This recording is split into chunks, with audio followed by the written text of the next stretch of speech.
Sex, lies, Iran, Israel, and WikiLeaks. All very serious subjects, so to start with, here's a joke.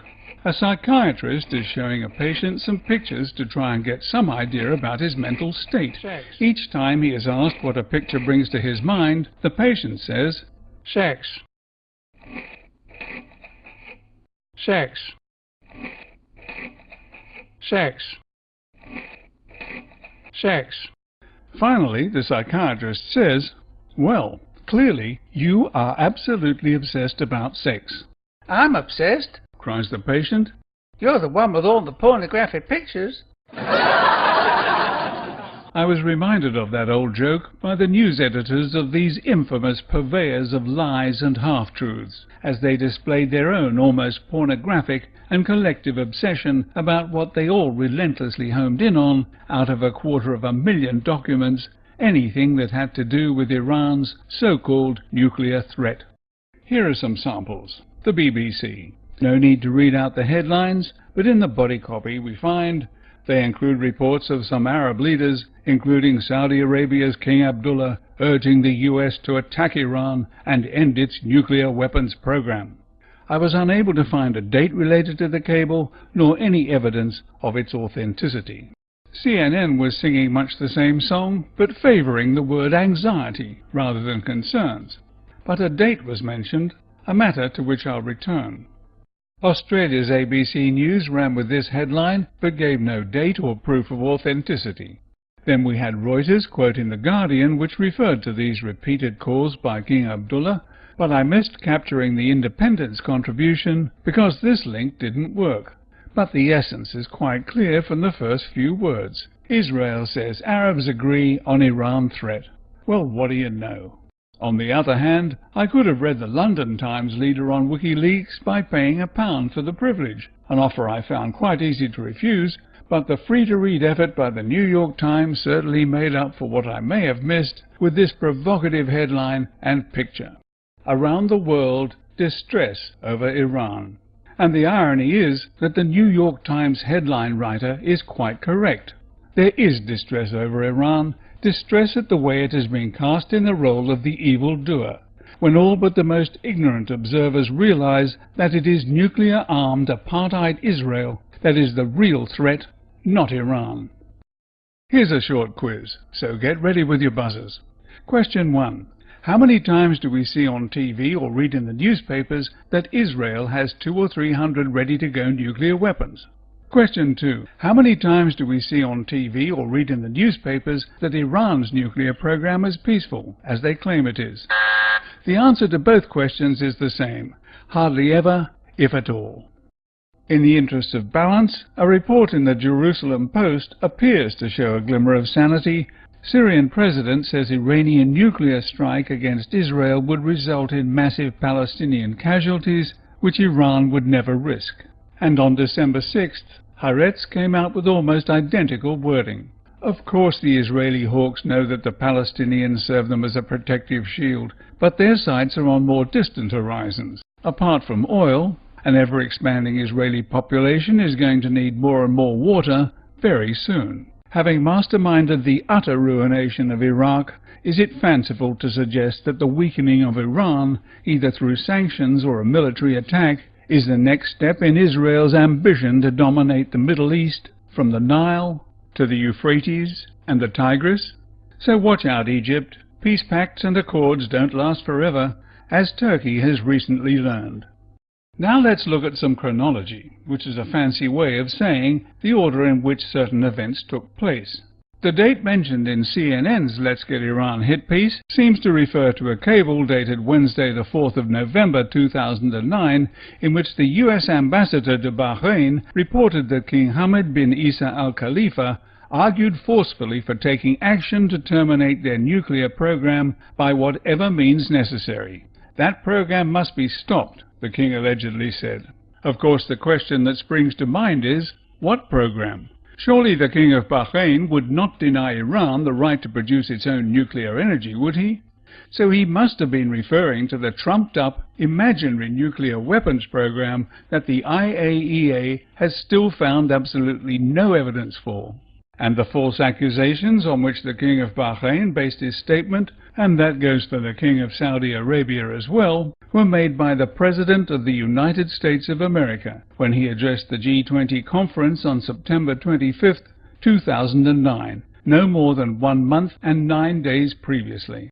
So, over a year later, the mainstream media, thanks to WikiLeaks, has been able to home in on statements made by kings and other heads of state that were based on false information. Here are some excerpts from a video I made about that speech. The Iranian government presented a letter to the IAEA that made reference to a new enrichment facility years after they had started its construction. Iran was not legally bound to inform anyone about commencing to build a new facility. It was only bound to give advance warning to the IAEA when a new facility was about to be utilized. So how could the president of the most powerful nation on earth have been so badly briefed? Or was he knowingly misleading the international community? The existence of this facility underscores Iran's continuing unwillingness to meet its obligations under UN Security Council resolutions and IAEA requirements.